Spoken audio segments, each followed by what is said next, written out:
के जीवन को खोजता है। इतना मोटा जीवन चरित्र लिखा है जो मेरे पास रखा हुआ है, कभी कभी फुर्सत मिलती है तो उसी को निकाल करके पढ़ता हूँ। सबसे पहला प्रयास ऋषि के जीवन को खोजने का उस व्यक्ति ने अपनी कोठी बेच करके किया, और कोठी बेच करके जो उसने अनुभव अपना साझा किया वो कमाल का है साहब। उस दिव्यात्मा को भी नमन करता हूँ। देवेंद्रनाथ ठाकुर लिखता है कि लोग कहते हैं कि जो गंगा में स्नान करता है उसका जीवन पवित्र और पावन होता है। देवेंद्रनाथ ठाकुर लिखता है कि जो गंगा में नहाता है वह पापों से मुक्त हो जाता है। वह व्यक्ति कहता है मुझे इसका पता नहीं कि जो गंगा में नहाता है वो पापों से मुक्त होता है या नहीं होता है। मुझे इसका पता नहीं जो गंगा में नहाता है वो पवित्र पावन होता है या नहीं होता है। लेकिन देवेंद्रनाथ ठाकुर लिखता है कि मैं इस बात को निश्चित रूप से कह सकता हूँ कि मैंने अपने जीवन में दयानंद चरित्र रूपी चरित्र का चित्रण करते हुए दयानंद चरित्र रूपी गंगा के तट पर 25 साल गुजारे हैं। मेरे जैसे साधारण आदमी का जीवन भी पवित्र और पावन हो गया है। इसको मैं दावे के साथ कह सकता हूं।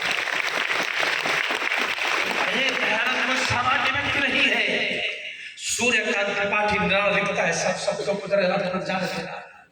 सूर्यकांत त्रिपाठी निराला लिखता है कोई छोटा मोटा आदमी नहीं था। सूर्यकांत त्रिपाठी निराला सूर्य की तरह से चमकता हुआ महान कवि था हिंदी का। वो व्यक्ति कहता है कि मैंने अपने जीवन में जो भी देखा सुना पढ़ा, आज मैं दिल से एक बात लिखता हूँ, पूरा लेख पढ़िएगा, डाउनलोड करके पढ़ सकते हैं आजकल आप। सूर्यकांत त्रिपाठी निराला कहता है मैं समझता हूं कि इस दुनिया में दयानंद से भी श्रेष्ठ कोई व्यक्ति हुआ है, इसका कहीं प्रमाण मिलता ही नहीं है, क्योंकि दयानंद तो बड़ो सर्वोपरि है। मैं हमेशा कहता हूं फीकी खीर और फीकी तालियों में कोई आनंद नहीं आता। जब ताली बजाओ ना तो तालियां भी वैसी होनी चाहिए जैसा जोश मेरे अंदर देख रहे हो ना, वैसे जोश में एक बार ऋषि के लिए बजाओ, फिर आगे चल के बजाओ।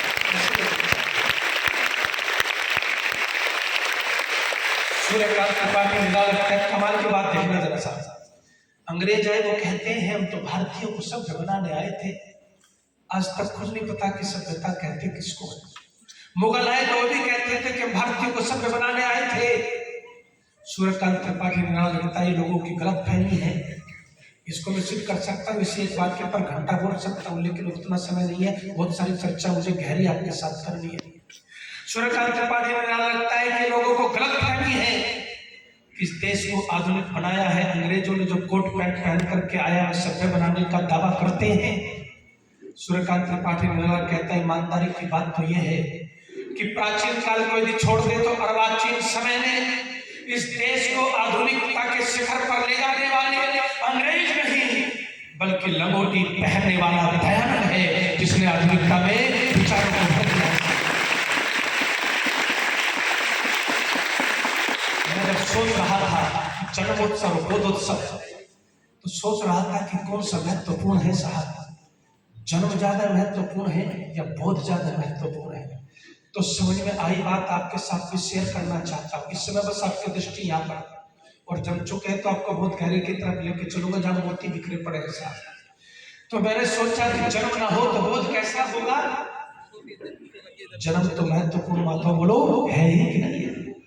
जन्म होगा तभी तो बोध होगा, लेकिन बोध भी साहब कम महत्वपूर्ण नहीं है। क्यों कि जन्म होकर के बोध हुआ तो जन्म सफल हुआ, और जन्म होकर के बोध न हुआ तो जन्म हुआ न हुआ बोलो बराबर है साहब। इसलिए बोध का महत्व है जीवन के अंदर। इसलिए हमारे देश की परंपरा में द्विज की परंपरा है साहब कि व्यक्ति का एक जन्म तो होता है जो माता पिता देते हैं, और द्विज कहते हैं उसको, फिर गुरुकुल में जाकर के गुरु के चरणों में बैठ करके उसका दूसरा जन्म होता है, उसी को बोध का और ज्ञान का जन्म कहते हैं। याद रखना ये भारतीय परंपरा है साहब। और क्या कमाल की बात है, वो जन्म कैसे होता है जब माता पिता अब तो स्कूल में आ गए। मैं भी गया था विद्यालय में, पहली बार किसी प्रिंसिपल ने अपने विद्यालय में वेदारंभ संस्कार करवाया साहब, और वह गदगद हो गया। मैंने उनको समय दिया और उसके बाद वो भी गदगद हो गई। कहने लगे कि हर साल में बच्चे नर्सरी में आएंगे, माता पिता तो अब बेधर्म संस्कार नहीं कराते, लेकिन हम उनका संस्कार आचार्य जी आपसे हर साल करवाएंगे। तो उस समय उस जन्म के लिए पता है विद्यार्थी क्या कहता है, जरा दिल थाम करके सुनना। और विद्यालयों में भी ये बोर्ड लगने चाहिए। मैं कहता हूँ, एक विद्यार्थी जाता है, माता पिता ले जाकर के गुरु के चरणों में उसके सामने उसको खड़ा करते हैं, हाथ जोड़ करके विद्यार्थी कहता है, हे गुरुदेव। संविधाएं यज्ञ करवाता है गुरु और वो संविधाओं से आहुति देता है। जब संविधाओं से आहुति देता है तो आहुति देते हुए कहता है, हे गुरुदेव, जब तक ये संविधाएं, एक ही बात में सारी बात आपको समझ में आ जाएगी, जब तक ये संविधाएं अग्नि को प्राप्त न हुई तब तक इनमें कोई ज्योति नहीं थी, ये बिल्कुल प्रकाशहीन थी। जैसे ही ये संविधाएं जो मैंने श्रद्धा से यज्ञ में समर्पित की है, ये संविधाएं जैसे ही अग्नि को प्राप्त हुई वैसे ही प्रज्वलित हो उठी, प्रकाशित हो उठी। ऐसे ही गुरुदेव, जब मैं तुम्हारे चरणों में आया हूँ तो मुझे कुछ नहीं आता। मेरा जन्म तब होगा जब तुम्हारे जान से बोलो मेरा जीवन भी प्रकाशित और प्रभावित। ये जीवन है साहब, इसको द्विज कहते हैं। इसलिए मैं कहता हूँ, बोध के बिना जीवन हुआ न हुआ बराबर है साहब। ऋषि दयानंद को बोध हुआ साहब। और मैं आपको बता देता हूँ बात आज कमाल की। आप लोग कहते हैं कि राम ने युद्ध लड़ा। मेरे शब्दों को अगर समझ जाओगे जन्मदिन मनाना सार्थक हो जाएगा साहब। आप कहते हैं कि राम ने युद्ध लड़ा, किसके खिलाफ लड़ा? अधर्म के खिलाफ धार्मिक युद्ध लड़ा गया। कुछ दिनों में साथ समाप्त भी हो गया। आप कहते हैं कृष्ण ने पांडवों के साथ मिलकर के युद्ध लड़ा, तो किसके खिलाफ लड़ा? अन्याय के खिलाफ, न्याय की प्राप्ति के लिए। क्योंकि धृतराष्ट्र क्या है, वो न्याय कर नहीं पा रहा था, सब इसमें युद्ध हुआ साहब। अन्याय के खिलाफ न्याय की लड़ाई लड़ी गई, अधर्म के खिलाफ धर्म की लड़ाई लड़ी गई। आप कहते हैं कंस का वध किया, तो कहते हैं कंस का जो वध किया वो आतताई के खिलाफ जो है वो लड़ाई लड़ी गई, सत्य को जताने के लिए वो लड़ाई लड़ी गई जो है धर्म की स्थापना के लिए। लेकिन दिल पर हाथ रख करके कहता हूँ, मैंने अपनी पूरी जिंदगी में दयानंद जैसा योद्धा न देखा। मैंने अपने पूरे जीवन में दयानंद जैसा योद्धा न देखा। क्यों नहीं देखा आपको बताऊं। वो लड़ाइयां तो थोड़े से समय के लिए थी, साल जीत ली गई। लेकिन महर्षि दयानंद ने युद्ध शुरू किया और वो युद्ध जो है किसी सेना के खिलाफ नहीं, किसी व्यक्ति के खिलाफ नहीं। महर्षि दयानंद का युद्ध जो है वो अज्ञान के खिलाफ आरंभ हुआ साहब। और जो सारी सृष्टि में जब तक सृष्टि है तब तक चलेगा। अज्ञान के खिलाफ युद्ध लड़ने वाला पहला योद्धा इस धरती पर अगर कोई है तो महर्षि दयानंद सरस्वती है, कोई दूसरा नहीं है साहब। और आपने बाहर वाक्य लिखा हुआ है, बाहर वाक्य लिखा हुआ है, ऋषि ने क्या कमाल की बात की है। अज्ञानी होना गलत नहीं, अरे बोल दिया करो थोड़ा थोड़ा, अज्ञानी बने रहना गलत है साहब। उस अज्ञान को उखाड़ने की ताकत अगर किसी में रही तो गुरुदेव बोलो महर्षि दयानंद सरस्वती मेरे वो दृष्टि आई साहब। और इसलिए मैं कहता हूँ कि जीवन बोध के बिना अधूरा है। लेकिन हमारा जो बोध है ना वो शास्त्रों को छोड़ता जा रहा है। माफी करना, थोड़ी गहरी बात कर रहा हूँ, समझ जाओगे तो आनंद आएगा। हमारा जो बोध है वो केवल खोखले तर्कों पर चल रहा है। इस समय हमने स्वाध्याय करना, बोलो तो सही, बंद कर दिया साहब। शास्त्र हमारे पास नहीं है। और याद रखना, ऋषि दान का बोध, तर्क का बोध तो ऋषि दान को उस दिन भी था जिस दिन शिवलिंग पर चूहे देखे तर्क किया था कि नहीं किया था, लेकिन शास्त्र नहीं था। और इसलिए मैं कहता हूँ ऋषि दान ने शास्त्र को अपनाया। राजा राम मोहन राय के पास तर्क थे, केशव चंद्र सेन के पास तर्क थे, लेकिन शास्त्र नहीं था। और जब भी कोई बात होती तो लोग क्या कहते हैं, दुस्साहस तो लोग अभी भी करते हैं ना, अभी भी लोग दुस्साहस करते हैं कि भाई स्त्रियों को वेद पढ़ने का अधिकार नहीं, यज्ञ करने का अधिकार नहीं। लेकिन अब हम उनकी गर्दन पकड़ लेते हैं, उनकी कोई सुनता भी नहीं है। तो लेकिन उस समय तर्क तो राजा राम मोहन राय के पास भी थे, ऋषि के पास भी थे, लेकिन शास्त्र न था। लोग कहते थे कहाँ लिखा है, तो वेदों में लिखा है। यज्ञ करने का अधिकार नहीं, कहाँ लिखा है, वेदों में लिखा है। गायत्री मंत्र बोलने का अधिकार नहीं, कहाँ लिखा है, वेदों में लिखा है। तो ऋषिदान ने कहा फिर मैं उन वेदों को ही पढ़ करके उत्तर दूंगा साहब। और जब ऋषिदानंद ने गुरुवर ब्रजानंद सरस्वती के चरणों में बैठ करके अध्ययन किया मैंने नहीं देखा कोई व्यक्ति 2.5 साल में इतने शास्त्रों को पढ़ जाए। साहब 10-10 साल पढ़े हैं हम, तब भी दयानंद के चरणों की धूल न बन पाए। ईमानदारी से कहता हूँ, यहाँ ढींग मारने से मुझ पे कुछ नहीं होता। 10-10 साल गुरुकुल में पढ़े, तब भी दयानंद के चरणों की धूल न बन पाए। लेकिन 2.5 साल में उस महान योगी ने सारे वेदों के सार को भी समझा, शास्त्र को समझा, व्याकरण को, दर्शन को, सबको पढ़ लिया और फिर इस देश के अज्ञान को मिटाने के लिए निकल पड़ा। तो महर्षि दयानंद सरस्वती अद्भुत व्यक्ति थे। वेद को पढ़ा। जो लोग कहते थे ना कि वेदों को तो सबका सुर ले गया पाताल लोक में, साहब अब तो है ही नहीं। अब तो जो कह रखा बस वही चलता रहेगा। जब वेदों को ढूंढा, जर्मनी से मंगवाया, लोगों से सुन करके उसको फिर ऋषिदान ने खोजा, तो ऋषिदान ने उस दिन बैनर लगवाए, घोषणा की कि जाकर के पंडितों से कह दो जो कहते थे कि वेद तो पाताल लोक में शंकासुर ले गया है, उनको कह दो दयानंद ने शंकासुर का वध कर दिया है और अब इस देश में वेदों के सच्चे अर्थ का प्रकाश होकर के रहेगा, कोई रोक नहीं सकता। साहब प्रकाश हुआ। आज मैं गदगद हो गया। मैं आपको बताऊं, नमन करता हूं मैं यहाँ पर बैठे प्रत्येक व्यक्ति को। गदगद इसलिए हो गया मैं कि जब मैं आया तो मैंने वेद के ज्ञान की प्रदर्शनी देखी साहब, और वेदोत्सव का बोर्ड लगा हुआ देखा। उसको मैं देखने के लिए गया तो मैं गदगद हो गया। और मैं आदरणीय सुरेश मुंजाल जी को, उनकी पूरी टीम को, रमा जी को हार्दिक बधाई देता हूँ। आपने जो पुरुषार्थ वेद के ज्ञान को प्रदान करने के लिए किया है और प्रदर्शनी लगा करके वेदों के ज्ञान को जानने के लिए साधारण व्यक्ति को भी उत्साहित किया है, उसके लिए जितना आपका धन्यवाद किया जाए उतना कम है, जितनी प्रशंसा की जाए। और मैं तो ये कहता हूँ कि भाई ये हमें भी थोड़ा बहुत खर्चा भी दे देंगे, हमें भी दे दो। हमारा भी मन इस पर आ गया है कि इसके प्रचार की जगह जगह आवश्यकता है। वेदों को पढ़ा साहब। और मैं आपको कहता हूँ, अब जरा दिल थाम करके सुनना, किसी को ठेस नहीं पहुंचाता मैं, लेकिन समझाता हूँ। समझ में आ जाए तो ठीक है, नहीं तो जो कर रहे हो तो आप कर ही रहे हो। महर्षि दयानंद को बोध हुआ, सबसे पहले ऋषि दयानंद ने अपने जीवन में क्या कहा था जी, कि मैं परमात्मा के सच्चे स्वरूप को, बोलो तो सही, जान करके रहूंगा। कमाल है ऋषि का। तुम टिकट हो जाता 1.5 घंटे से पहले मैं प्रवचन खत्म नहीं करता, लेकिन भाई जो मर्यादा है उसका पालन कर लूंगा। लेकिन मैं आपको कहता हूँ आप हिलेंगे नहीं यहाँ से, इतना रस है, इतना ज्ञान भरा हुआ ऋषि के जीवन में। तो महर्षि दयानंद सरस्वती जो है ना, वो कहते हैं मैं तो थोड़े समय बस वो बोलूंगा जो मुझे दिया गया है। लेकिन मैं आपको एक बात कहता हूँ कि हमें बोध कब होगा। ऋषिदान को बोध हुआ, वो अज्ञान के खिलाफ सबसे बड़ा शत्रु ऋषिदान ने किसको बताया। महाभारत में ऋषि पूछता है कि इंसान का सबसे बड़ा दुश्मन कौन है, तो कहते हैं कि इंसान का सबसे बड़ा दुश्मन तो अज्ञान होता है, याद रखना, कोई दूसरा नहीं। और मैंने जितने भी महापुरुष पढ़े, मुंजाल साहब, मैंने अपने जीवन में ना देखा ऐसा स्लोगन, ऐसी घोषणा। दुनिया कहती है इसका नाश करो, उसका नाश करो, ये करो, वो करो। महर्षि दयानंद समझते थे इंसान का सबसे बड़ा शत्रु अज्ञान है, और इसलिए उन्होंने कहा अविद्या का नाश करना, विद्या की वृद्धि करना ही हर समाज का मुख्य उद्देश्य है। इससे बड़ी घोषणा और क्या सुनना चाहते हैं साहब।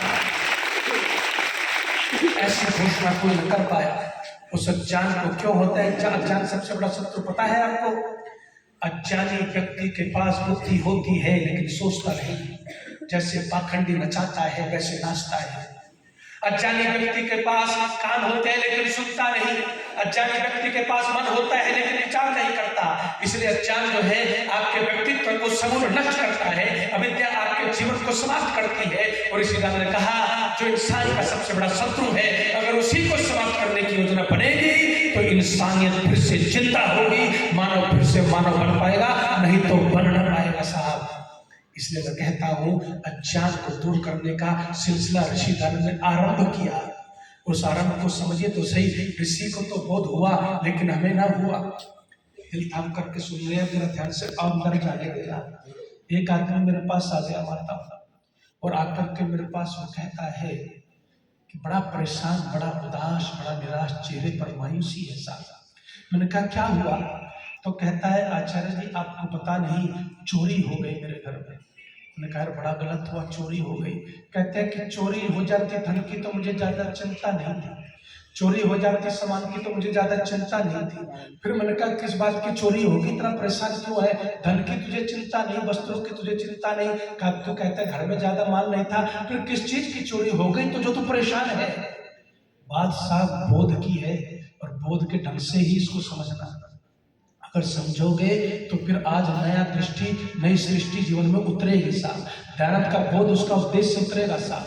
तो व्यक्ति कहता है आचार्य जी आप जानते नहीं, मैंने अपने घर में एक मंदिर बना रखा था और उस मंदिर में मैंने जो कमाई की, उस कमाई से बहुत सुंदर मूर्ति जिस पर मैंने सोने का पानी भी चढ़ाया था, उस मंदिर में जब रात को चोर आए ना तो भगवान जी को बोल दो, सब मेरे से करवाओगे कुछ तो लुधियाना वालों को भी कहना चाहिए, भगवान जी को बोलो चुरा करके ले गए साहब। भगवान जी को चुरा के ले गए। तो मैंने कहा तू तो यार बड़े संकट में डाल दिया दुनिया को। बोले क्या? मैंने कहा तू खुद तो मुसीबत में पड़ाई, दुनिया को भी मुसीबत में डाल दिया। बोले जी कैसे? मैंने कहा जब भगवान जी चोरी हो गए तब दुनिया का ख्याल कौन रखेगा? और दूसरी बात, भगवान क्या जी? न्यायकारी है। क्या बोलो सब मिलके? न्यायकारी। जो जैसा करता है उसको वैसे फल देता है। अब चोरी करने वालों को चोरी की सजा कौन देगा?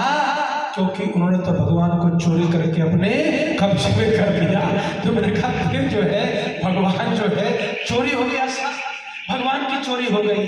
अरे दयानंद कहते हैं, अब जरा मेरे शब्दों को ध्यान रखना, परमात्मा की इस दुनिया में कोई बोलो चोरी नहीं कर सकता। परमात्मा को कोई अपना गुलाम नहीं बना सकता, परमात्मा को कोई अपने अधीन नहीं कर सकता, बल्कि हम सब परमात्मा के अधीन हैं। और जो चोरी करेगा उसका दंड भी परमात्मा उसको देता है। लेकिन बातें समझते कहाँ साहब, बोध से कोसों दूर है हम। हमारा गुरुकुल है, ब्रह्मचारियों का भी है, ब्रह्मचारियों का भी है। वानप्रस्थ आश्रम में गौशाला है, जिसका बाद में मन करे थोड़ा बहुत सहयोग दे देना, रसीद कट जाएगी, ध्यान से सब संस्थाएं चलती है। तो एक हिंदी की टीचर थी, बात आपको थोड़ी गहरी समझा रहा। एक हिंदी की टीचर थी साहब, और हिंदी की टीचर जो है ना वो क्या करती थी कि बहुत अच्छी हिंदी पढ़ाती थी, बच्चे बड़े खुश थे, बड़े अच्छे नंबर आए। लोग सोचते हैं ना हिंदी तो वैसे पढ़ लेंगे, ऐसा नहीं होता। लेकिन वो अगले साल नहीं आए तो बच्चों ने बार बार कहा कि माता जी को बुलवा दीजिए, बुलवा दीजिए।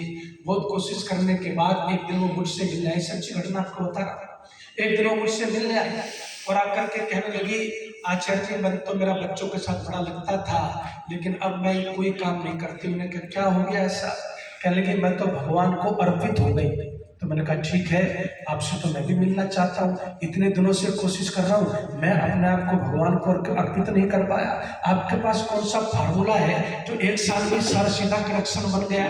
तो मैं अपने ऑफिस में बैठा लिया और ऑफिस में बैठा करके मैंने कहा कि बताइए कैसे कैसे आप भगवान को अर्पित हुई।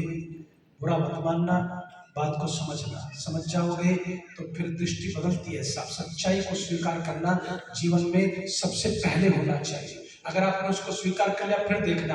तो मैंने बस बड़े प्यार से पूछा मुझे बताइए, मैं भी जिज्ञासु हूँ, मैं भी जानना चाहता हूँ कि किस तरह से आपने जो है परमात्मा को आप समर्पित हो गई। तो क्या कहती है पता है कि आचार्य जी मैं सुबह उठती हूँ तो भगवान जी को बोलो सब काहे खराब हो गई, भगवान जी को भी उठाती हूँ साथ, फिर भगवान जी को मैं नहलाती हूँ, फिर भगवान जी को मैं वस्त्र पहनाती हूँ, फिर भगवान जी को मैं खाना खिलाती हूँ, फिर मैं भगवान जी को पालना झुलाती हूँ, फिर भगवान जी का बहुत श्रृंगार करती हूँ और फिर रात्रि में भगवान जी को सुलाती भी हूँ।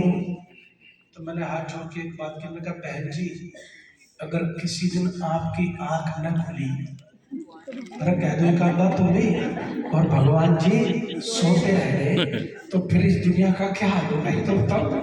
अरे एक बात बताओ, भगवान की कृपा से मुझे खाने को मिलता है, कहाँ गलत कहता हूँ मैं? आप भगवान को खिलाने वाले बन गए साहब, जिसको जो अच्छा लगता है कहता भगवान जी को तू भी खा। मैंने कहा बात बहन जी बात गलत कह रहे हो, भगवान जी को आप समर्पित नहीं हुई बल्कि भगवान जी को आपने अपने कंट्रोल में कर लिया। तुम उठाओगे तो भगवान जी उठेंगे, तुम खिलाओगे तो भगवान जी खाएंगे, तुम सुलाओगे तो भगवान जी सोएंगे। मैंने कहा तुमने अपने आप को भगवान को समर्पित नहीं किया बल्कि भगवान को अपने कंट्रोल कंट्रोल में कर लिया। अरे भक्त वो होता है साहब जो परमात्मा के प्रति समर्पित होता है, परमात्मा को अपने नियंत्रण में न कोई कर सकता है और ना ही बोलो कभी कोई कर सकेगा। हम तो सब परमात्मा की व्यवस्था में रहते हैं, इसलिए सच्चाई को समझ करके जाना है आपको। लेकिन हम सब उसी ढर्रे पर चलते हैं। एक व्यक्ति और आया साहब, ध्यान से जरा बोध को आज समझ लीजिए ठीक से क्या होता है। वो व्यक्ति आकर के मुझे कहने लगा, आचार्य जी मेरे घर में आप जानते हैं मेरा भाई अपाहिज है। मैंने कहा ठीक है, और मेरा सारा परिवार है, बूढ़े माता पिता है, रात को तो मुश्किल से जान बची। मैंने कहा क्या हुआ? कि शॉर्ट सर्किट हो गया आचार्य जी, शॉर्ट सर्किट हो गया। तो कहने लगे कि आचार्य जी बस बहुत बुरा हुआ। मैंने कहा बुरा क्या हुआ? किसी की जान तो नहीं गई? बोला जान नहीं गई, माता पिता भी बूढ़े थे, लेकिन जैसे ही आग लगी वो भी अपना तुरंत बाहर निकल गए। जो मेरा भाई अपाहिज है ना, वो भाई भी मेरा लुढ़कता फुढ़कता सबसे आगे निकला बाहर आपको देख करके। लेकिन एक गड़बड़ हो गई। मैंने क्या क्या गड़बड़ हो गई? कहने लगे भगवान जी थे घर में, भगवान जी जो है, अरे बोलो, भगवान जी आग में ही चले गए। भगवान को कोई आग में जला सकता है क्या साहब? इस दुनिया में कोई आग ऐसी नहीं जो आत्मा को जला सके, तो भगवान को कहाँ जलाओगे? ये बच्चे बैठे ना छोटे छोटे, मैं स्कूलों में जाता रहता हूँ, कोई कोई स्कूल वाला साहस करवाता है कि सच्चाई बोल तो जी आज बच्चों को समझाओ। तो उन्होंने साहस किया, तो बच्चों को समझाने के लिए मैंने बच्चों से एक प्रश्न पूछा। मैंने कहा कि बच्चों एक बात बताओ। कहने लगे क्या? कि आप मंदिर जाते हो? कि हाँ। मैंने कहा कौन कौन बच्चा ये मानता है कि मूर्ति हमारी प्रार्थना को सुनती है? बहुत सारे बच्चों ने हाथ खड़े कर दिए कि मूर्ति हमारी प्रार्थना को सुनती है। बात को समझना है, समझाने वाले सिस्टम में मैं आपको ले गया उससे, और ध्यान से आप सुनने निगाह यहाँ से हटनी नहीं चाहिए। तो मैंने कहा कि आप जो है कि बच्चे ने कहा कि प्रार्थना सुनती है। मैंने कहा ठीक है, ये बताओ आप टीचर कौन सा पसंद करते हो? तो एक बच्चे ने कहा जी मैथ के टीचर मुझे बहुत अच्छे लगते हैं, बड़ा अच्छा पढ़ाते हैं, ट्यूशन भी पढ़ाते हैं। तो मैंने कहा कि बेटा मेरी एक प्रार्थना स्वीकार कर लो। बोले क्या? कि मैंने कहा कि कल से मैथ के टीचर नहीं आएंगे, बल्कि मैथ के टीचर की, बोलो तो सही, हाँ गुरुकुल वाले बच्चों को बोल ही दिया करो, सब बोल रहे हैं साथ में। गुरुकुल क्या क्या आएगी? कि आपके पास क्या आएगी? कि मैथ के टीचर की मूर्ति आएगी, आप उससे रिक्वेस्ट करना, वो आपको ट्यूशन पढ़ाएगी। अब बच्चा बेचारा काटे तो खून नहीं, बिल्कुल चुप बैठ गया। फिर मैंने एक बच्चे से पूछा कि मैंने कहा अच्छा बताओ तुम घर में सबसे ज्यादा किससे प्यार करते हो? आनंद लीजिएगा जरा, घर में सबसे ज्यादा किससे प्यार करते हो? तो बच्चा कहता है कि मैं तो अपनी मम्मी से प्यार करता हूँ। मैंने कहा क्यों भाई? कि मम्मी टिफिन बनाती है। देखो जी एक बात तो मैं आपको बताऊँ, सुबह जब आप सोते हैं ना बच्चे, तो सब लोग उठाते हैं। 3 लोग हैं जो उठाते हैं मुख्य रूप से, एक तो माँ उठाती है, फिर पिता उठाता है, तीसरा गुरु उठाता है। गुरु कैसे उठाता है? बच्चों से पूछ लो या मेरे से पूछ लो, है तीनों में बड़ा अंतर है। मैं अपने घर में भी रोज तमाशा देखता हूँ कि माँ जाती है ना, तो सबसे पहले तो उसका चेहरा ऐसे हाथ में लेगी प्यार से, उठ जा मेरे बेटे, उठ जा मेरे बच्चे, फलाना टाइम हो गया, स्कूल का टाइम होगा, बड़े प्यार से उठाएगी है। और कई बार फिर दोबारा जाएगी, तीसरी बार जाएगी। पिता कहता है अरे उठता क्यों नहीं भाई, तेरी मम्मी परेशान करके रख दिया है। पिता ये कहता है। और गुरु क्या कहता है? खड़ा होता है कि नहीं होता, या खड़ा हो, तीनों में अंतर हो कि नहीं? तो माँ जब उठाती है इतने प्यार से, तो फिर बच्चे किसको प्यार करेंगे? माँ को करेंगे कि नहीं? तो बच्चे कहते हैं मैं तो आचार्य अपनी मम्मी को प्यार करता हूँ। क्यों भाई? टिफिन बनाती है, रोज उठाती है, और मैं कभी कभी आई कार्ड भूल जाता हूँ ना, तो मम्मी दौड़ी दौड़ी लेके आती है बस में चढ़ने से पहले कि बेटा तेरा आई कार्ड रह गया। और कितना अच्छा खाना बनाती है मम्मी, मुझे बहुत प्यारी लगती है। तो मैंने कहा एक काम कर, मम्मी को 15 दिन के लिए मेरे साथ गुरुकुल में भेज दे, है मैं भी थोड़ा बढ़िया खाना तेरी मम्मी के हाथ का खा लूंगा, और मम्मी की मूर्त को जो है यहाँ पर तेरे घर में रख दिया जाएगा। उस बच्चे ने जो बात कही वही समझ जाओगे तो दयानंद का बहुत समझ में आ जाएगा साहब। वो बच्चा कहता है आचार्य जी ना ना ना ये नहीं मानूंगा। मैंने तो क्यों? बोला ये मूर्त वाली मम्मी तो नकली है। मैंने कहा मम्मी चाहिए असली, बता लिया तो भगवान चाहिए, तो मम्मी असली चाहिए, भगवान नकली चाहिए, ये न चलेगा साहब। और इसलिए मैं कहता हूँ दयानंद का सबसे बड़ा संकल्प था सबसे पहले परम पिता परमात्मा को खोजना साहब। दयानंद ने परमात्मा के सच्चे स्वरूप को बताया, दयानंद ने सत्य की राह पर चलना सिखाया और ऋषि दयानंद ने सत्य के अलावा जीवन में किसी चीज को न अपनाया, केवल सत्य के पथ पर हमेशा दृढ़ता से आगे बढ़ते रहे। लेकिन हमने पढ़ना छोड़ दिया, वेद छोड़ दिए, स्वाध्याय छोड़ दिया, सत्या प्रकाश को नहीं पढ़ते, खोखले तर्क लिए घूमते हैं, इसलिए फिर हम वो कर नहीं पाते जो करना चाहिए। खोखले तर्क कब कुतर्क में बदल जाएंगे आपको पता नहीं चलेगा, ज्ञान से आप कहीं दूर चले जाएंगे, सत्य से आप कहीं दूर चले जाएंगे। एक आपको थोड़ा सरल करके थोड़ा समझा देता हूँ। देखिए साहब कि एक जो है ना विद्यालय में सरकारी स्कूल था, ये स्कूल में कहीं घड़ी तो है नहीं भाई, मैं भी चलता जाऊँ आप सुनते जाओ, बाद में मुझे ना कहना है। सरकारी स्कूल था, तो सरकारी स्कूल में क्या हुआ, ध्यान से नजर आनंद आएगा। ये पता चला कि विद्यालय निरीक्षक आने वाला है।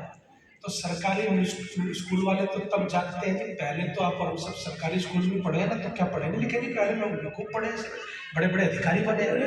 लेकिन अब जो है सरकारी स्कूल में जब विद्यालय निरीक्षक आता ना, इंस्पेक्टर, तब ज्यादा जागरूक हो जाता है आदमी। तो जो शौचालय में जिनकी कभी सफाई हुई, बोले बाथरूम ठीक करवाओ यार, बाथरूम जाने लगा तो भद पिट जाएगी।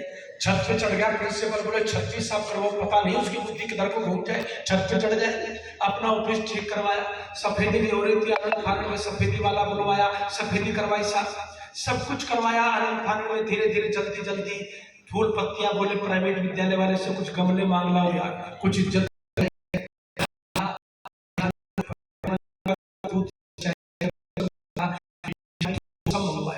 और जिन बच्चों को कभी किताब ने खुलवाई तरह सबको किताबें मंगवा के दी, पेंसिल जी पेन दिया, उनको थोड़ा थोड़ा कोर्स तैयार करवाया। उन विद्यार्थियों में एक विद्यार्थी था जी जिसका नाम था रामू। क्या नाम था? जो है ना, उसको किसी सवाल का उत्तर आए न आए, लेकिन हाथ झंडे की तरह सबसे पहले खड़ा कर देता था। तो भाई टीचर ने कहा, प्रिंसिपल ने कहा, देख रामू मैं तेरे हाथ जोड़ के बात कह रहा हूँ। बोले क्या? अब कह रहा हूँ, तुझे उत्तर आता नहीं हो ना तो हाथ खड़ा मत करना प्लीज, है हाथ खड़ा मत करना, इसी से बात बन जाएगी। रामू कहने लगे, वैसे गुरु जी आप गलत कर रहे हो, काम तो मैं आपके। कहने लगा मैं ना सबसे आया विद्यालय निरीक्षक आया, और जब विद्यालय निरीक्षक आया ना साहब, तो निरीक्षक ने आकर के क्या किया कि भाई देखा बड़ी सफाई है, सफाई से प्रभावित हो गया, बड़ा स्वागत किया, माला से मिठाई खिलाई। तो उसने इतना बड़ा अब सिरदर्दी करना, एक आध सवाल पूछूंगा निकल लूंगा। अब सवाल पूछने के लिए बड़ा बड़ा जल्दी से विद्यार्थियों को इकट्ठा करो। जल्दी से विद्यार्थी इकट्ठे हो गए, और जब जल्दी से विद्यार्थी हो गए तो राम से पीछे आया, निकाल करके प्रिंसिपल ने अब एक सवाल पूछा, बच जाओगे तो कहते हैं कि एक बात बताओ भाई, 1 किलो रुई है और 1 किलो लोहा है, किसमें ज्यादा वजन होता है? कमाल। अब रामू ने हाथ खड़ा करना था लेकिन झंडे सबसे ऊपर हो गया सर, उसकी तो आदत थी। अब हमसे मैंने सोचा बस मर गया, तो अब तो गया काम से, तो फिर भी बोला प्रिंस। अब उसने जैसे ही हाथ खड़ा किया ना, सवाल पूरा नहीं हुआ था कि रामू का हाथ ऊपर पहुंच गया। जैसे ही हाथ ऊपर पहुंचा निरीक्षक महोदय ने कहा, वाह क्या क्या बुद्धिमान विद्यार्थी है, अभी सवाल पूरा नहीं खड़ा, शाबाश बेटा, किसमें ज्यादा वजन होता है? जी लोहे में ज्यादा वजन होता है।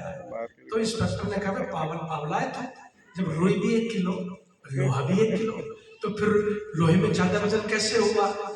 कहने लगा, गुरुजी सिर में मार के देख लो, पता चल जाएगा किसमें। ये हम सबने कुतर्क तो सीख लिए, शास्त्र छोड़ दिए साहब। दयानंद कहते हैं शास्त्रों के बिना पूर्णता ना होगी, बोध पूरा ना होगा।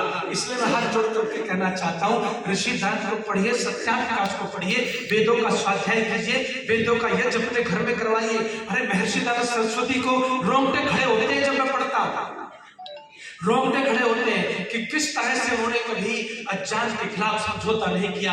मैंने लोगों को देखा, कोई यश के लिए जीता है, कोई धन के लिए जीता है, कोई मठ बनाता है, कोई मंदिर बनाता है, लेकिन महर्षि दयानंद सरस्वती तो जिए तो केवल सत्य के लिए जिए साहब, सत्य को कभी छोड़ा नहीं। वो किसी कोठी में प्रवचन दे रहे थे, उन्होंने कहा स्वामी जी आप यहाँ पर बैठ करके हमारे ही खिलाफ बोल रहे हैं। तो स्वामी जी ने कहा कि दयानंद तो जब भी बोलता है न किसी के पक्ष में बोलता, और अब लोग सही, न किसी के खिलाफ बोलता। दयानंद तो जब भी बोलता है केवल केवल बोलो सत्य का ही प्रतिपादन करता है, दूसरी चीज का नहीं। क्या एक बार महर्षि दयानंद को लोगों ने कहा कि गुरु मंत्र दे दो स्वामी जी। तो स्वामी जी ने कहा कि गुरु मंत्र चाहिए कि यहाँ की दोपहर बाद की सभा में मिलेगा। ये जो कान वाला गुरु मंत्र होता है ना, इससे खतरनाक कोई मंत्र नहीं बना आज तक दुनिया में। बेचारा लिए लिए डरा डरा घूमता है आदमी। लेकिन हम तो हर समाज के लोग तो मैदान में देते हैं, लेकिन दयानंद की प्रगतिवादी सोच देखिए साहब। उस दिन उन्होंने कोई वैसा गुरु मंत्र नहीं दिया, जिंदगी को बदलने वाला दृष्टिकोण दे दिया साहब। भारी भीड़ इकट्ठा हो गई गुरु मंत्र के चक्कर में। जितनी सभा में सुबह संख्या थी ना, उससे हो गई 4 गुनी कि आज तो स्वामी जी जैसा योगी गुरु मंत्र देगा। तो स्वामी जी जैसा योगी गुरु मंत्र देगा। तो स्वामी जी ने क्या किया, स्वामी जी ने जो है उस समय भरी सभा में बस एक बात कही थी, और वो बात आप सब मेरे साथ मिल करके बोलना। स्वामी जी ने उस दिन कोई वेद का मंत्र नहीं बोला, स्वामी जी ने उसको वो गुरु मंत्र जो हम जानते हैं उसको नहीं बोला। उस दिन जिंदगी को बदलने वाला, सही दृष्टिकोण अपना करके बोध को प्राप्त करने वाला एक सूत्र जो है महर्षि दयानंद सरस्वती ने उस दिन दिया भरी सभा में। महर्षि दयानंद सरस्वती उस दिन कहते हैं तुम लोग गुरु मंत्र लेना चाहते हो तो मेरे पास अगर सबसे अच्छा कोई विचार है, गुरु मंत्र है, तो वो है सत्य को ग्रहण करने और असत्य को छोड़ने में सर्वदा उद्यत रहना चाहिए। इससे बड़ा कोई मंत्र हो तो मुझे बताओ साहब। महर्षि दयानंद ने दृष्टि दी है, और इसलिए मैं आपसे कहता हूँ कि जीवन में सत्य को छोड़ने का, असत्य को छोड़ने का, सत्य को अपनाने का संकल्प ले। जब भक्त स्काट जो है ना महर्षि दयानंद के पास आया था, तो भक्त स्काट ने क्या किया, तो भक्त स्काट ने वो बुखार चढ़ गया उसको। ईसाई पादरी था, ये होती है जिंदगी से कुछ बदला जरा। तो ईसाई पादरी था भक्त स्काट, और ईसाई पादरी जो आया नहीं, तो स्वामी ने कहा कि भाई रोज आता था, सुनता था, बुखार चढ़ गया, चलो मानवता के नाते मिलने जाते हैं साथ। और मानवता के नाते जब मिलने के लिए चल पड़े, तो उस समय भक्त स्काट ने खड़े होकर के स्वामी जी का स्वागत किया बुखार में, और एक तरफ नीचे बैठ गया और हाथ जोड़ करके एक बात कही कि स्वामी जी आप आए हैं तो आपके कुछ वचन यदि इस चर्च में भी हो जाए तो मेरे ऊपर बड़ी आपकी कृपा होगी। तो उस समय कहा, स्वामी जी ने कहा देख भक्त स्काट, अब बात दूसरी है और वो बात दूसरी हो जाएगी। बोले क्या, कि अगर तेरे अंदर सच सुनने की हिम्मत हो तभी दयानंद को चर्च में बोलने के लिए कहना। भक्त स्काट ने कहा क्योंकि मैं जानता हूँ आपके सामने मैं कुछ नहीं साहब, मैं जानता हूँ आपके सामने मैं कुछ नहीं, आपके जैसा पवित्र और सत्यवादी व्यक्ति, सत्यनिष्ठ व्यक्ति मैंने देखा नहीं जीवन के अंदर, आप जैसा ब्रह्मचारी का देखा। और मैं इसलिए ईमानदारी से कहता हूँ आप जो भी कहेंगे उसी को मैं सुनूंगा, और आप आश्चर्य करेंगे चर्च में खड़े होकर के बाइबल में जो अंधेरा भरा हुआ था उस अंधेरे को छाटने का घोष अगर कोई कर पाया तो महर्षि दयानंद सरस्वती कर पाई साहब, और कोई ऐसा न कर पाया। सत्य की पराकाष्ठा थी ऋषि दयानंद के जीवन में, और इसलिए वो कहते थे कि प्रश्न जो है केवल सत्य का है, सत्य के लिए जिए, सत्य के लिए जिए, और सत्य के लिए ही अगर किसी ने समाधि ली तो महर्षि दयानंद सरस्वती ने भी सारा जीवन सत्य के खोज में लगाया, सत्य के आचरण में लगाया, और सत्य के लिए समाधि भी ले ली, जहर पी लिया, लेकिन सत्य के पथ को कभी भी एक क्षण के लिए भी दयानंद ने त्यागा नहीं साहब। इसलिए मैं कहता हूँ कि दयानंद के अनुयायी हो तो सत्य को स्वीकार करना सीखो, और सत्य को स्वीकार करना सीखोगे तो फिर ऋषि दयानंद का जन्मोत्सव बोधोत्सव दोनों सफल होगा। बस एक बात, अब मैं थोड़ा सा चलते चलते आपको एक बात कहना चाहता हूँ। मैंने अपने पूरे जीवन में दयानंद सा ब्रह्मचार्य देखा, मैंने अपने पूरे जीवन में दयानंद जैसा कोई वेदों का प्रकांड पंडित न देखा, मैंने अपने जीवन में दयानंद जैसा कोई देशभक्त न देखा, मैंने अपने जीवन में दयानंद जैसा कोई ईश्वर भक्त न देखा, और मैंने अपने जीवन में सत्य के लिए कुर्बानी देने वाला दयानंद जैसा कोई ऋषि न देखा। बोलो महर्षि दयानंद की जय।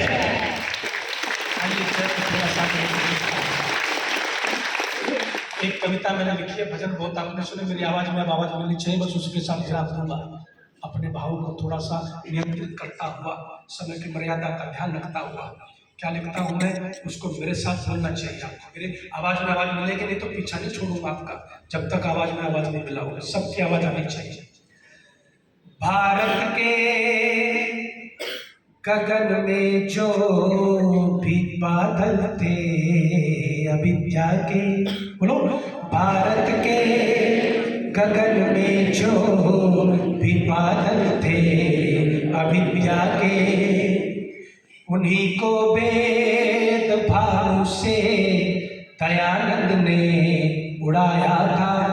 उन्हीं को वेद भानु से दयानंद ने उड़ाया था। अभी तो राष्ट्र की बात तो मैंने छेड़ी नहीं ना। देखिए एक बात कहूंगा, कुशल वैद्य कौन होता है, कौन बताएगा? अच्छा वैद्य डॉक्टर कौन होता है, बताओ तो सही। अरे जो मन में आप बोल दो, मैं कौन सा तनख्वाह देने वाला हूँ, बोलो तो सही कुछ। जो लोगों का इलाज करता है ना, कुशल वैद्य चार्वाक लिखता है, चार्वाक लिखता है, महर्षि चार्वाक आयुर्वेदाचार्य लिखता है, कुशल वैद्य वो होता है जो रोग की पहचान कर ले, उसके लक्षणों को पहचान ले। और मैं एक बात आपको बताता हूँ, महर्षि दयानंद से कुशल वैद्य इस देश की नब्ज को जानने वाला बोलो कोई दूसरा ना हुआ, जिसने इस देश के रोग को जान लिया साहब और फिर इलाज किया। इसे जानते थे कि इनमें देशभक्ति की कमी है, कोई अंग्रेजों का प्रशंसक बन गया, कोई किसी का। अब उतना समय नहीं, देशभक्ति को तो मैंने छेड़ा ही नहीं, बस कविता में सुन लीजिए।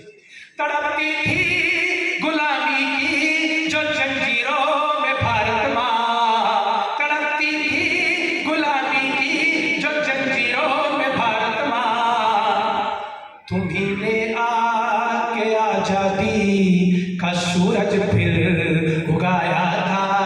तुम्ही ने आके आजादी का सूरज फिर उगाया था। भाषण सुनना तो बहुत अच्छे से आता है, कविता मुझे लगता है कि एक दो कवि सम्मेलन कराने पड़ेंगे आपको, हैं? अरे कविता में कभी ये नहीं कहते तालियां बजाओ, तो कहते तालियां उठनी चाहिए।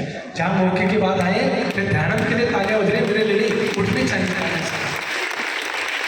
सुनते चले बस समय की मर्यादा है।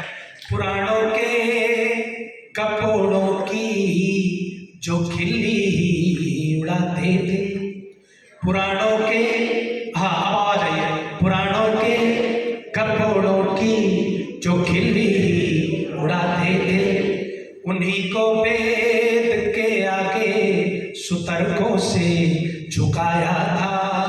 आनंद जो कहते थे कटरियों के ही गीतों से भरे हैं वे, जो कहते थे कटरियों के ही गीतों से भरे हैं वे, उन्हीं को वेद बंसी की मधुर धुन पर नचाया था। उन्हीं को वेद बंसी की मधुर धुन पर नचाया था। और मेरे शब्दों को अपने शब्द बना लो भाई। अरे 5 साल की लड़की विधवा हो गई, पता नहीं कब विधवा हुई, लेकिन कपड़े रंगीन न पहनेगी, पूरी नहीं खाएगी, चप्पल नहीं पहनेगी, कमरे में लाइट नहीं जलाएगी, दिया नहीं जलाएगी, इससे अच्छी तो फांसी थी साहब। और जो वकालत करते घूम रहे हैं ना, मेरा प्रवचन आएगा तुलसीदास जी के विचार स्त्रियों के विषय में, आंख न मिला पाएंगे जो उसने लिख दिया। तो इसलिए दयानंद की कृपा है जो इतना सम्मान मिला है आपको, ऋषिदान के तो कृतज्ञ होना चाहिए नारी शक्ति को है। तो कमान वही बात लिखी है। और आगे में रूप कौर का तो मुंजाल साहब हमारे सामने की घटना आपके हमारे सामने की, उसकी ननद कहती थी भाभी घुस के बोगे में छिप जा, तुझे जलने नहीं दूंगी, लेकिन घुस के बोगे में से निकाल करके जिंदा जलाया साहब। क्या होता होगा इसी से पहले सोचो जरा।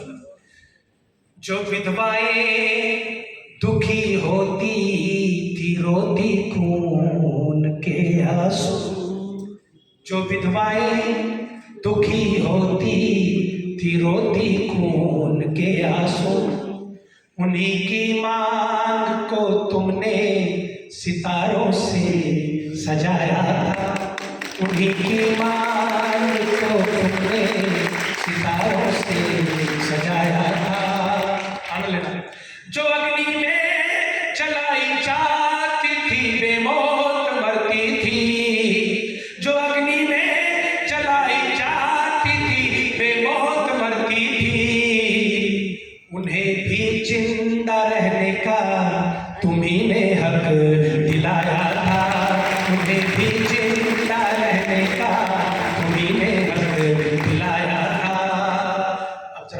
मेरी थोड़ी गहरी हो गई। हमने इतिहास के पन्नों में भी देखा नहीं कोई, हमने इतिहास के पन्नों में भी देखा नहीं कोई, जहर के देने वाले का भी जीवन ही बचाया था। और लोग कहते हैं ना दिवाली, भाई मैं दिवाली कभी नहीं मनाता, बस ऋषि के ग्रंथों का स्वाध्याय करता हूँ, ऋषि के गीत गाता हूँ। और मुझे लगता है कि ऋषि आज भी, उन्होंने जोधपुर जाते हुए एक बात कही थी, अगर कोई मेरी उंगलियों को मोमबत्ती बना करके जला देगा तब भी दयानंद सत्य का रास्ता नहीं छोड़ेगा। मुझे लगता है इस देश के अंधेरे को, दुनिया के अंधेरे को मिटाने के लिए आज भी दयानंद की उंगली दिवाली के दिन मोमबत्ती बन के जल रही है। साहब उसी अनुभव के साथ कहता हूँ, जो हमने इतिहास के पन्नों में भी देखा नहीं कोई, जहर के देने वाले का भी जीवन ही बचाया था। जरा बोलना साथ, दयानंद दीप तुम ऐसे कभी भी बुझ नहीं सकते, दयानंद दीप तुम ऐसे कभी भी बुझ नहीं सकते, कि जाते जाते लाखों दीपों को तुमने जलाया था, कि जाते जाते लाखों दीपों को तुमने जलाया था। अंतिम चरण है साहब, दिल से लिखा है। स्वामी श्रद्धानंद जी पंजाब के ही थे। पंजाब की धरती तो हीरो की धरती है साहब। कभी आएंगे फिर लंबी लंबी आपको बहुत सारी चीजें सुनाएंगे, जैसे पहले कई दिन के लिए आए थे। लेकिन स्वामी श्रद्धानंद जी पता है क्या लिखते हैं कि तुम गए कितने दिन हो गए, लेकिन अभी भी मेरे कदम लड़खड़ाते हैं, तुम्हें याद कर लाता हूँ तो आज भी वो कदम लड़खड़ाते हुए ठहर जाते हैं। तुम्हारे चरित्र में वो पल है मेरे गुरु, वही बात मैंने लिखी है। आनंद ये मेरी आवाज में आवाज सुन के नीचे बैठ जाओ, अंतिम चरण बैठ जाइए, बैठ जाइए, बैठा हो क्या करोगे, तो ऐसे हो गए जैसे समुद्र में कुछ आ जाता है, इतना ठहरा हुआ मामला है। ये अंतिम चरण सुनिए इसको जरा, और मेरी आवाज में आवाज मिलाइए। क्या दयानंद आपका वर्णन कभी मैं कर नहीं सकता, बोलो भाई, दयानंद आपका वर्णन कभी मैं कर नहीं सकता, कि मैं तो स्वल्प बुद्धि हूँ ऋषि वर्मान जानी था, कि मैं तो स्वल्प बुद्धि हूँ ऋषि वर्मान जानी था। और अब तक आवाज उठी है तो अब बोल लेना भाई, दयानंद के दीवानों में मेरा भी नाम लिख देना, दयानंद के दीवानों में मेरा भी नाम लिख देना। जयेंद्र जैसे, भाई एक तो मेरा नाम ठीक कर लो, जैनेंद्र नहीं है, जयेंद्र है। जयेंद्र जैसे भटकतों को कभी रास्ता दिखाया था, जयेंद्र जैसे भटकतों को कभी रास्ता दिखाया था।